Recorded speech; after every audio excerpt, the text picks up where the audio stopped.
네, 우리 옆사람이 하나님 좋으신 분이십니다. 다시 좋은 얼굴로 하나님 좋으신 분이십니다. 네.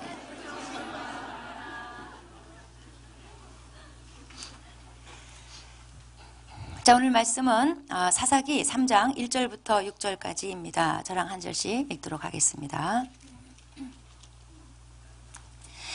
여호와께서 가나안의 모든 전쟁들을 알지 못한 이스라엘을 시험하려 하시며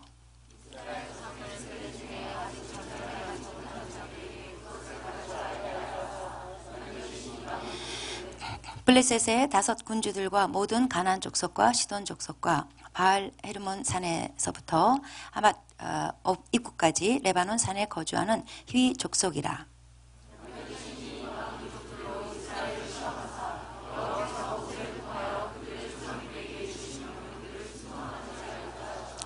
그러므로 이스라엘 자손은 가나안 족속과 헷 족속과 아모리 족속과 브리스 족속과 히 족속과 여부스 족속 가운데 거주하면서 그들의 딸들을 맞아 아내로 삼으며 자기 딸들을 그들의 아들들에게 주고 또 그들의 신들을 섬겼더라.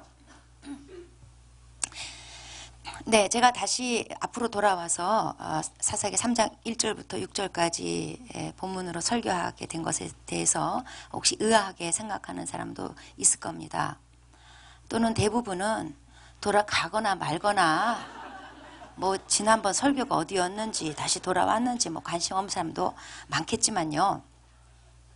본래는 제가 4장 할 예정이었으나 제가 지난주 예배 전에 이 본문을 다시 설교하라는 아주 강한 마음을 받아서 하나님 주신 마음으로 알고 제가 다시 돌아와서 설교하게 됐습니다.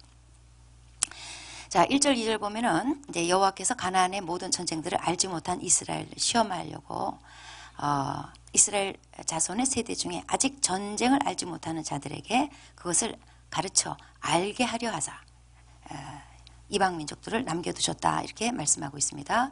자, 여호와께서 이방 민족들을 남겨두셨다. 이거는 하나님이 진짜 남겨뒀다는 뜻이 아니라 이스라엘 백성들이 가나안 족속들하고 전쟁해가지고 쫓아내야 되는데 안 쫓아냈어요. 그거를 하나님이 그냥 그대로 내버려 두셨다. 그런 의미입니다. 즉 하나님이 알아서 다 내쫓아 주셨다. 그게 아니라 쫓아내야 되는데 안 쫓아내면 하나님이 그냥 내버려 두셔요. 하나님이 대신 알아서 다 쫓아주시고 그런 것이 아니라 이런 뜻입니다. 그런데 하나님이 이렇게 가나안 족속들을 친히 쫓아내주지 않고 남겨두신 이유가 있다는 거예요. 그거는 이제 여호수아 다음 세대에 전쟁을 알지 못하는 자들에게 전쟁을 가르쳐 알게 해주시려고 남겨주셨다는 겁니다. 자, 전쟁을 가르쳐 알게 해주시려고 남겨두셨다. 이거는 하나님이 이스라엘 백성한테 무슨 전쟁하는 법을 가르쳐 주겠다. 그게 아니죠. 오히려 그동안 이스라엘 백성이 치른 전쟁을 볼 것 같으면 하나님의 전쟁 전술이라는 것은 참 기가 막히고 어이가 없어요. 하나도 도움이 안 되는 전술들이에요. 예를 들어서 르비딤에서 전쟁할 때 이겼던 비결은 모세가 손 들고 있는 거예요. 손 내리면 지고 손 들면 올리고. 이게 무슨 전술이에요. 진짜 전쟁터 나가서 이러면 큰일 납니다. 대장이 손 들고 손 내리면 지고 손 드는데 승리의 비결이 있나 보다. 이런 식으로 배우면 큰일 나죠. 또 여리고에서 어떤 거에서 뺑뺑 돌기예요. 돌아가지고 전쟁을 이겼더라. 이게 무슨 전술입니까? 여호수아 전쟁할 때 태양을 멈췄어요. 이게 무슨 전술이에요? 여기서 배울 전술이 뭐가 있겠습니까? 하나도 없어요. 그러니까 전쟁을 가르쳐 알게 한다. 이 뜻은 뭐냐면 그런 전술을 가르쳐 주겠다는 게 아니라 하나님이 이제 이스라엘 백성에게 남겨진 족속, 그 이스라엘이 이제 남겨둔 족속들, 가나안 족속들하고 전쟁할 때 오직 하나님만 의지한다면 승리한다. 이거 가르쳐 주려고 전쟁은 여호와께 속했다는 거 이거 가르쳐 주시려고 했다는 뜻이에요. 또 오늘 말씀해 보니까 여호와께서 이방 족속을 친히 쫓아내지 않고 남겨두신 이유가 있습니다. 4절에 보니까 여호와께서 모세를 통해 이르신 명령을 순종하는지 안 하는지. 자, 모세를 통해서 이르신 율법 명령 뭡니까? 넓게는 율법 전체고 좁게는 특별히 신명기 7장 2절 3절 말씀이에요. 가나안 정복할 때 유의사항을 알려주셨습니다. 너는 그들을 진멸할 것이라. 그들과 어떤 언약도 하지 말고 또 불쌍히 여기지도 말고 그들과 혼인하지도 말지니 내 딸을 그들의 아들에게 주지도 말 것이고 그들의 딸도 내 며느리로 삼지 말아라. 이런 명령을 구체적으로 주셨는데 그걸 지키나 안 지키나 보려고 이방 족속들을 하나님이 친히 안 쫓아내고 남겨두셨다는 거예요. 여기에 대해서 이스라엘 백성은 완전히 실패합니다. 그게 오늘 5절 6절 말씀이에요. 하나님은 이미 신명기 7장 2절 3절 말씀을 통해서 가나안 족속하고 언약을 맺지 말라고 그랬어요. 그런데 오늘 5절 말씀에 보면은 그들 가운데 이스라엘 백성들이 거주할 뿐 아니라 그들의 거주지로 이스라엘 백성이 들어가요. 그 속에서 또 살아요. 그 속에 살면서 암묵적인 언약을 하는 거죠. 우리 서로 치지 말자. 평화를 유지해요. 또 그들을 이제 그들에게 노역을 시키면서 어떤 유익을 취하고 진멸하진 않고 이런 암묵적인 언약을 세웠던 거예요. 그 다음에 하나님이 가나안 족속하고 1절 통혼해서는 안 된다. 서로 결혼 관계를 맺으면 안 된다. 분명히 명령하셨는데도 오늘 6절 말씀해 보니까 가나안 족속의 딸들을 아내로 삼고 또 자기 딸을 줘서 가나안 족속의 아들들한테 줘서 이렇게 사돈을 맺고 서로 통혼을 했다는 겁니다. 그 다음에 우상 숭배하지 말라고 분명히 명령하셨는데 오늘 말씀 6절 말씀은 이렇게 끝나죠. 또 그들의 신들을 섬겼더라. 이게 이스라엘 타락의 끝판이에요. 자, 이스라엘 백성은 그들이 남겨놓은 가나안 그 족속 그들을 남겨뒀다는 것도 죄인데 통혼으로 이어지고 결국 그들의 신을 섬기는 것으로까지 가고 말아요. 자, 하나님이 왜 이스라엘 백성한테 가나안 족속들하고 통혼하면 안 된다고 했을까요? 하나님은 국제결혼을 싫어하는 분일까요? 네. 여기에 굉장히 중요한 영적인 문제가 들어 있습니다. 신명기 7장 4절 말씀에 통혼하지 말아야 될 이유에 대해서 그가 내 아들을 유혹하여 그가 여호와를 떠나고 다른 신들을 섬기게 할 거기 때문에 가나안 족속하고는 서로 섞여서 결혼하면 안 된다. 분명히 못 박았어요. 하나님이 이스라엘 백성을 자기 백성으로 택하신 이유 이스라엘의 정체성과 직결된 문제이기 때문에 절대 결혼은 안 된다 이거예요. 그런데 오늘 사사기 3장 6절 말씀에 보면은 이 명령을 정면으로 위배한 거죠. 하나님이 예언하신 그대로 적중됐어요. 결혼하고 나니까 그 다음 단계는 당연히 그들의 신을 섬기는 겁니다. 하나님을 떠나는 겁니다. 이후에도 이스라엘의 역사를 보면 계속 이런 사실이 증명이 돼요. 대표적인 인물이 솔로몬 왕입니다. 여자 때문에 망한 왕이에요. 여자 때문에 우상 숭배했어요. 그래서 솔로몬의 아들 때에 가서는 결국 나라가 분단돼요. 남북으로 찢어지는 심판을 받게 돼요. 솔로몬이 처음부터 나 우상 숭배한다 이렇게 하고 한 게 아니에요. 처음에는 누구보다도 하나님에 대한 열정이 있었던 왕이에요. 백성에 대한 사랑이 있었던 왕이에요. 그래서 하나님께서 엄청난 복을 주셔가지고 많은 복을 누렸어요. 솔로몬이 많은 복을 받다 보니 너무나 많은 복을 받다 보니 시간과 돈이 많아졌어. 시간과 돈이 많으면 그 다음 순서가 뭐예요? 여자예요. 눈이 여자에게로 돌아가는 거예요.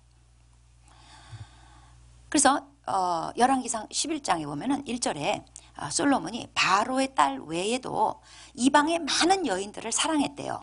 모압 여자, 암몬 여자, 에돔 여자, 시돈 여자 등등등 이방의 많은 여인들한테 눈길이 돌아갔어요. 그리고 그들을 사랑했어요.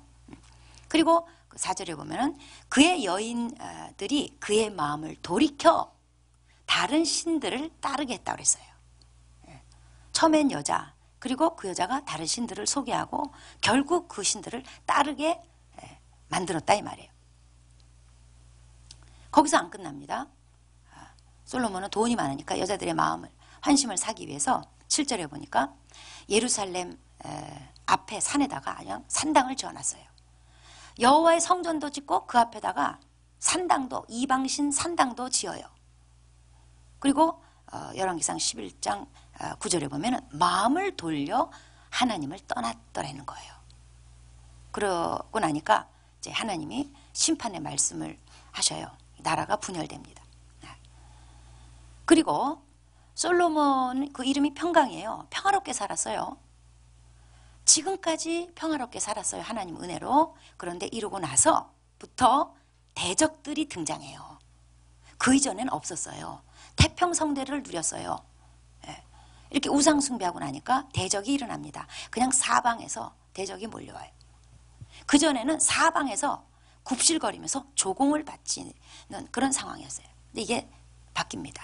대적이 일어나요. 여기에 대해서 열왕기상 11장 2절은 이렇게 말씀합니다. 여호와께서 일찍이 말씀하셨다는 거예요. 너희는 그들과 통혼하지 말라. 그들이 반드시 너희의 마음을 돌려 그들의 신들을 따르게 하리라 하셨으나 솔로몬이 그들을 사랑하였더라. 이 사랑한 죄야. 예? 자, 결혼이란 영혼 육간에 하나 되는 거예요. 그러면서 서로 영향을 주고받는 거예요. 이때 사탄의 역사를 간과해서는 안 돼요. 영혼 육간에 서로 주고받으면서 어떻게든지 사탄은 하나님의 백성을 무너뜨리고 하나님의 나라를 무너뜨리려고 계속 역사하는 거예요. 사탄은 그래서 이스라엘 백성의 눈이 돌아가게 만들었어요. 가난한 여자를 쳐다보고 그리고 결혼하게 하고 솔로몬으로 하여금 눈이 이방 여인에게 돌아가게 만들었어요. 사랑했어요. 결혼했어요. 그리고 우상숭배했어요. 그리고 망했어요. 눈이 돌아가서 이방 여인을 보고 사랑하게 한 다음에 결혼하게 한 다음에 그 다음 단계가 있죠. 그들의 신들을 받아들이게 하는 거예요. 이게 사탄의 전략이에요. 자, 이스라엘 백성의 타락의 절정은 우상을 섬긴 거예요. 이스라엘 백성이 요 다음에 이제 7절에 여호와 하나님을 버리고 바알들과 아세라들을 섬겼다고 그랬는데 이스라엘 백성이 바알을 섬기고 아세라를 섬기게 된 그 가장 강력한 통로가 뭐냐면 결혼이에요. 가난한 여자들과 결혼, 가난한 족속에게 시집간 거, 가난한 여자들 데려다가 이방 여인하고 결혼한 거, 통혼한 거. 빼도 박도 못하는 통로가 결혼입니다. 오늘날도 마찬가지입니다. 최고의 타락은 여러분 도덕적 타락이 아니에요. 우리는 항상 도덕적 윤리적인 것만 주로 보기 때문에 도덕적으로 타락하면 타락했다고 여기고 도덕적으로 비교적 괜찮으면 자기는 타락하지 않았다고 여겨요. 그런데 성경이 말하는 최고의 타락은 하나님을 제대로 섬기지 않는 거예요. 지금 여기 교회당에 앉아 있어도 하나님을 제대로 섬기지 않고 있으면 그는 타락한 자예요. 그리고 그 타락의 절정은 다른 신을 섬기는 겁니다. 자, 불신자와의 결혼은 바로 이 최고의 타락의 길로 접어드는 수순이다 이 말이에요. 그래서 사탄은 계속 유혹하는 거예요. 타협하게 만드는 거예요. 그리스도인은 반드시 믿는 자와 결혼해야 됩니다. 이미 믿는 자랑 결혼해서 지금 자신 있게 앉아가지고 아멘. 그런데 그도 사실 따지고 보면은 절대로 믿는 자랑 결혼해야 된다라는 근거에서 결혼했다기보다는 마침 교회에 이쁜 애가 있었던 거야. 뭐 알지도 못하면서. 정직하게 말해요. 절대 아니야? 자, 고린도 후서 6장 14절에 너희는 믿지 않는 자와 멍해를 같이 하지 말라 그랬어요. 여기서 멍해, 이게 바로 불신자와 결혼하지 말라 이 뜻이에요.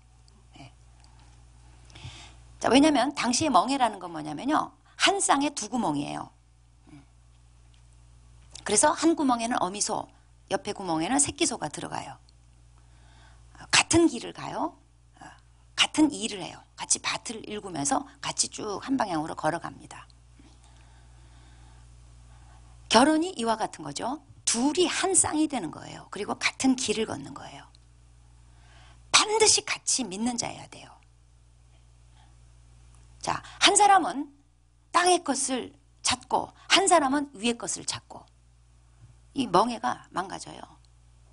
위의 것을 찾는 건 땅의 것을 찾는 소가 계속 땅의 것을 찾고 밑을 바라보고 하는데, 위의 것을 찾느라고 계속 한 사람은 위의 것을 찾을 때 얼마나 목이 아프겠어요. 예. 한 사람은 넓은 길로 가려고 그러고 한 사람은 좁은 길로 가려고 그래요. 이 찢어져요, 좌우로. 얼마나 힘들겠어요. 서로 방향이 다르고 길이 다를 때 얼마나 힘드냔 말이에요. 하나 될 수 없단 말이에요. 결혼해서 전도한다고요? 무슨 소리 하세요? 구원의 기초도 모르는 소리예요. 구원은 우리가 노력해서 얻어지는 게 아니에요. 구원은 하나님의 선택이다. 에베소 1장 4절 말씀. 구원은 하나님의 선물이다. 에베소 2장 8절 말씀. 내가 노력해서 되는 게 아니에요. 기도해 준다고 되는 것도 아니에요. 그 이전에 하나님 편에서 선택이 있어야 되고 선물을 주셔야 돼요. 그러므로 결혼해서 전도하면 될 거 아니냐? 그거는 그가 하나님의 택한 백성인지 내가 미리 안다는 아주 웃기는 태도예요. 일생 동안 노력해보고, 그래서 뒤돌아보니 하나님의 선택한 백성이 아니었더라, 이렇게 될 수도 있어요. 그러는 동안 평생 서로 다른 길을 가느라고 얼마나 힘들었겠어요. 그게 십자가예요. 아주 그냥 얼마나 힘들어요. 엄밀하게 말해서 그건 십자가도 아니야. 자기 옆구리에 가시고 그냥 올무예요. 그렇기 때문에 하나님의 선택받은 백성이라는 것이 확실히 확인된, 즉 예수 믿고 거듭난 사람과 결혼해야지 돼요. 제 이 설교를 듣는 분 가운데 이미 결혼한 사람은 살아요. 그냥 살아. 옆구리에 가시 안고 그냥 살아. 할 수 없어요. 이혼 안 돼요. 살아요. 여러분, 불신자와 결혼하면 안 된다, 이게 단순히 교회 다니지 않는 사람과 결혼해서 안 된다 그 뜻이 아닙니다. 즉 교회를 형식적으로 다니는 것으로 합리화해서는 안 된다는 거예요. 눈 가리고 아웅하면 안 돼요. 기만하지 마세요. 결혼하고 싶으니까 교회 다녀요. 안 돼요. 교회 몇 번 간 걸로 안 돼요. 형식적으로 교회 다니고 있는 거 안 돼요. 예수 믿는 자라는 거는 거듭난 자예요. 주님을 인격적으로 만난 자예요. 하나님의 생명이 확실하게 그 속에 들어있는 자예요. 성령 하나님이 확실하게 그 속에 들어있는 자예요. 오늘 죽어도 천국 가는 자예요. 교회는 다니나 거듭나지 않은 자, 불신자는 하나님의 생명이 없단 말이에요. 이런 사람을 가리켜서 에베소 2장이 뭐라 그러냐? 죄와 허물로 죽은 자라 그래요. 다시 말해서 영적으로 시체예요. 시체랑 하나님의 생명을 가진 자가, 하나님의 자녀가 어떻게 결혼을 해요? 어떻게 같이 살아요? 어떻게 시체한테 화장시켜 놓고 얘는 내 배우자예요? 어떻게 그래요? 그리고 또 한 가지 중대한 문제가 있습니다. 내 아내나 내 남편이 구원받지 못했다. 그러면 내 자식의 아빠가, 내 자식의 엄마가 지옥 가는 거예요. 영원한 분리예요. 그렇게 해주고 싶으세요? 물론 불신자랑 결혼을 했는데 살아보니 살다가 보니 믿게 됐다, 천만 다행입니다. 그런데 중요한 거는 고린도후서 6장 14절 말씀에 순종했느냐의 문제예요. 불순종하고 불신자랑 결혼해놓고 살다 보니 어쩌다 믿게 돼서 좀 천만 다행이죠. 그러나 그는 불순종한 거예요. 그래서 불신자와 이성 교제부터 안 돼요. 그래서 우리 교회에서는 뜯어 말리는 거예요. 사생활 간섭한다 소리 듣는 거예요. 사생활이 아니라 이거는 그리스도인의 정체성과 관련된 문제예요. 이스라엘 백성도 가나안 족속으로 같이 살기를 허용했어요.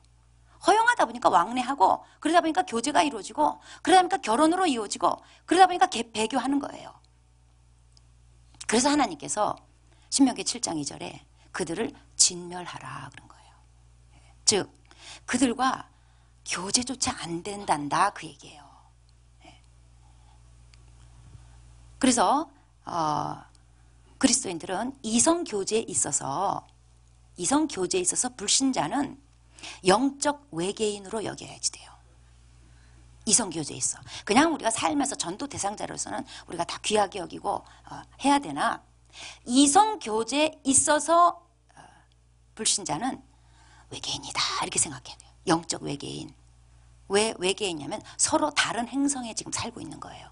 한 사람은 이 세상에 속한 사람, 한 사람은 하늘에 속한 사람이에요. 서로 행성이 달라요. 그래서 교제의 대상이 될 수가 없어요.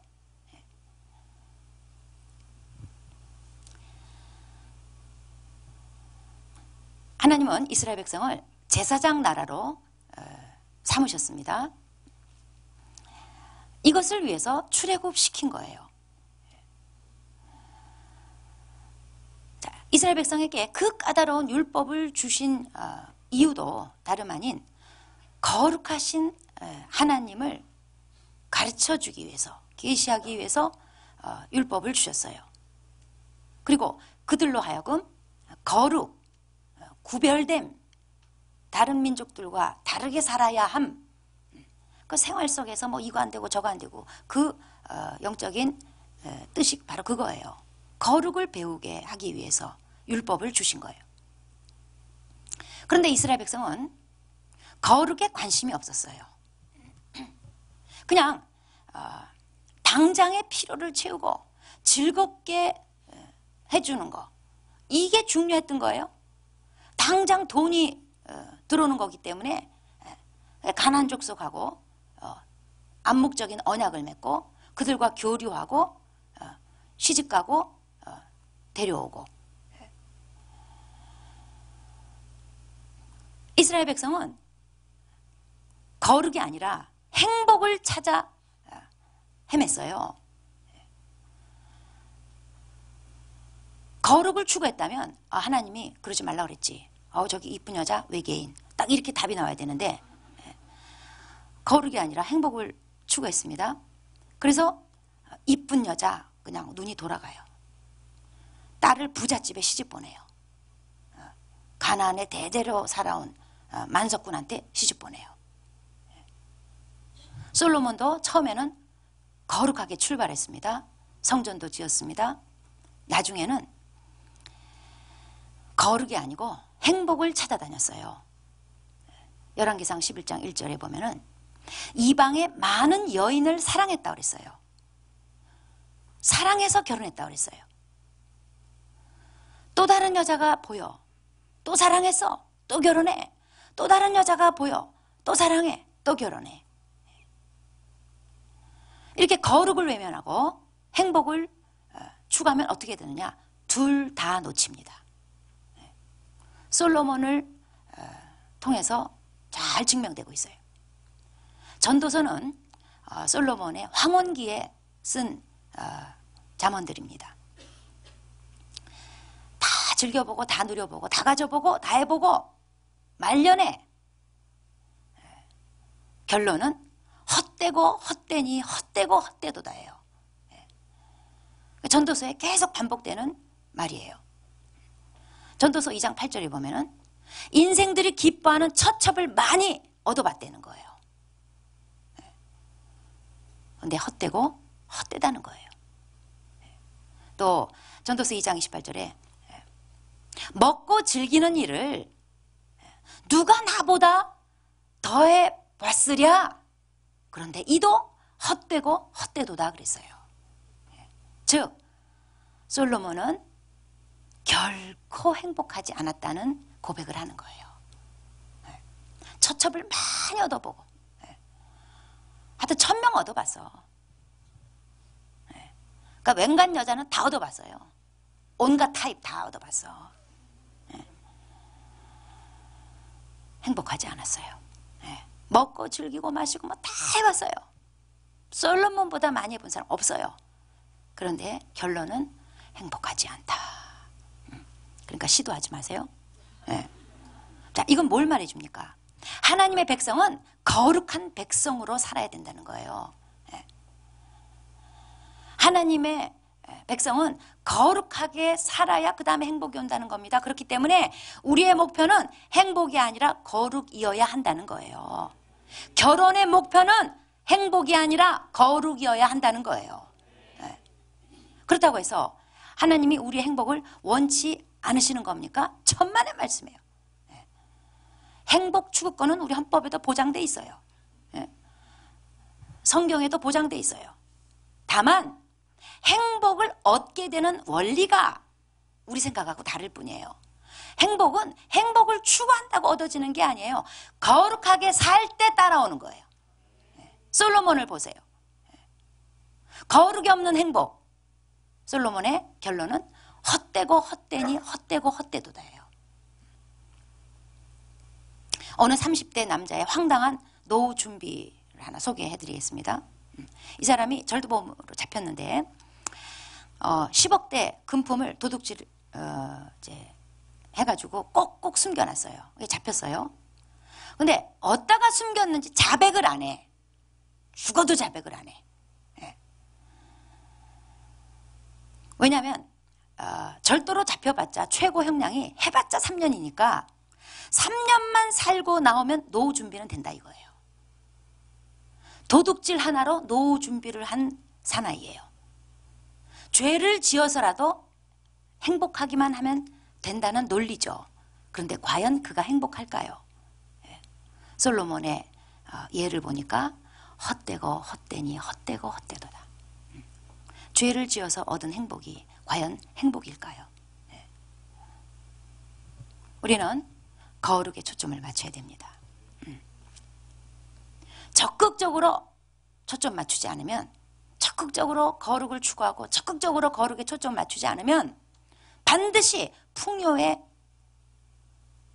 신에다가 초점을 맞추게 돼 있습니다. 풍요의 신에 눈이 돌아가게 돼 있어요. 바알을 섬기게 됩니다. 죄를 짓더라도 행복하기만 하면 된다는 식. 여러분, 거룩 없이는 결코 행복하지 않는 건데 사람들이 미련하게도 자꾸 행복만 추구해요. 그래서 결혼에 있어서 우리의 초점은 거룩에 맞춰져 있어야 됩니다. 이 결혼이 행복할 수 있을까? 그리스도인은 거기에 초점 맞추면 안 돼요. 이 결혼을 통해서 하나님의 백성으로 거룩하게 살 수 있을까? 그렇게 되면 거기에 행복이 따라오는 거예요. 불신자와 행복하게 살 수 있으리라는 헛된 꿈을 버리세요. 믿는 자와의 결혼. 다시 말씀드리지만 그냥 교회 다니는 사람 안 됩니다. 하나님의 생명이 정말 그 안에 있는지, 성령 하나님이 정말 그 안에 거하시는지, 그가 거듭났고 하나님을 인격적으로 만났는지, 오늘 죽어도 천국 가는 사람인지 확실하게 확인이 돼야 돼요. 믿는 자와의 결혼은 사실 믿는 자 안에서 배우자를 찾는다는 거, 좁은 문으로 들어가는 길이죠. 또 믿는 자랑 결혼하는 거, 그냥 대충 교회 다니는 걸 눈 가리고 아웅하고 그냥 자기 기만하고 사람들 속이고 이게 아니고, 진짜 그 사람이 정말 하나님을 만났는가, 하나님의 생명이 그 속에 들어있는가, 성령 하나님이 정말 계신가, 하나님과 인격적 교제를 진짜 하고 있는가, 이거를 정말 확인하기까지 검증해보고 기다려보고, 그래서 확인되면 교제하고 결혼하고, 이런 믿는 자와의 결혼은 확실히 좁은 길입니다. 그런데 생명에 이르는 길입니다. 넓은 문, 넓은 길, 저 시중에 나가면 길바닥에 사람 많아요. 그런데 반드시 멸망에 이르는 길이에요. 믿는 자 안에서 결혼하는 겁니다. 대충 믿는다고 여기지 마시고 교회 다니는 것으로 만족하지 마시고 확실히 그 속에 하나님의 생명이 들어있는지 확인해야 됩니다. 그렇지 않으면 영적 시체랑 사는 겁니다. 자녀들에게 지옥 간 아빠, 지옥 간 엄마를 물려주는 셈이 되는 겁니다. 이건 무서운 일입니다. 우리의 목표는 행복이 아니라 거룩에 있어야 됩니다. 결혼의 목표는 행복이 아니라 거룩에 있어야 됩니다. 지금 혹시 결혼 생활 가운데 어렵다라 할지라도 행복의 기준을 맞추지 마시고 거룩에 맞추세요. 이 어려움이 나로 하여금 거룩에 이르게 하는 것으로 여기고 감내하고 사시기 바랍니다. 기도하시겠습니다.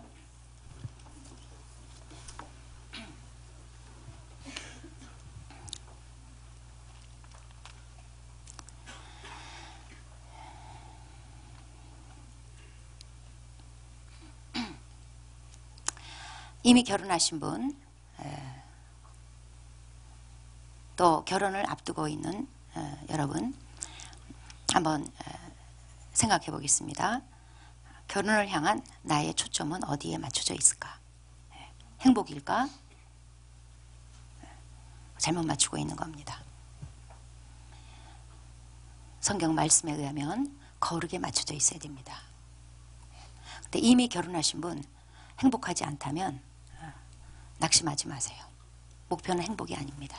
거룩입니다. 지금 이런 불편한 결혼, 힘든 결혼, 아픈 결혼 통해서 하나님이 나를 성화시켜 가는 재료로 쓰실 겁니다.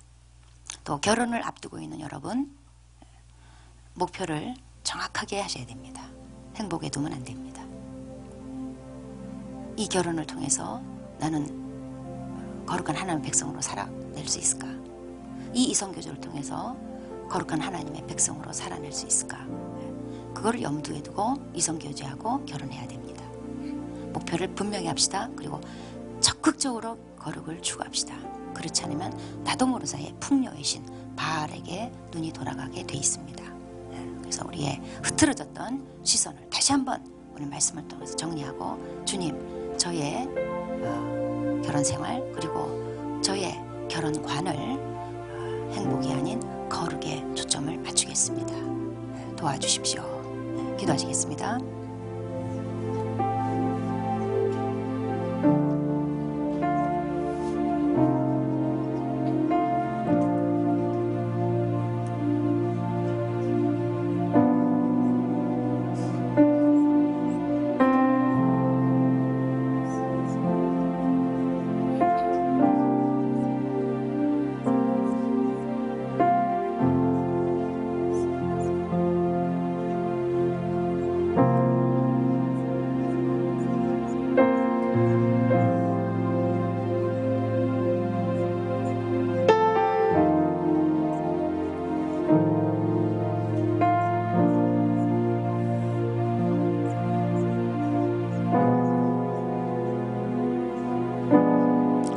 하나님 아버지 감사합니다.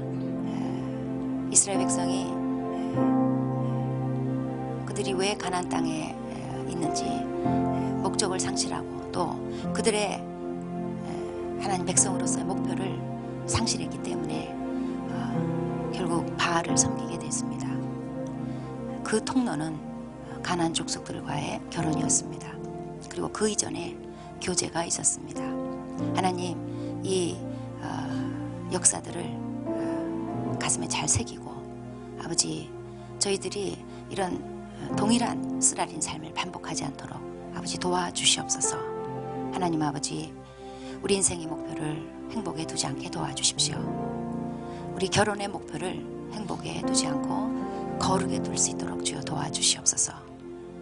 하나님 아버지 또 이성교제할 때 절대로 불신자랑 이성교제하려고 하는 그런 우를 범하지 않게 하여 주시고 자기 합리화에 빠지거나 기만하지 않도록 도와주십시오. 정말 그 사람 안에 하나님의 생명이 들어있는지 정말 하나님을 인격적으로 만났고 성령 하나님께서 계신지 역사하시는지 오늘 죽어도 천국 가는지 분명히 확인하고 이성교제하고 결혼할 수 있도록 도와주십시오. 또 결혼 생활하면서 찾아오는 여러 어려움들 불행들 그런 것에 조금도 좌우되지 않고 그 모든 과정이 거룩을 향한 수순이라는 믿고 다 감내할 수 있게 도와주십시오. 예수님의 이름으로 기도합니다.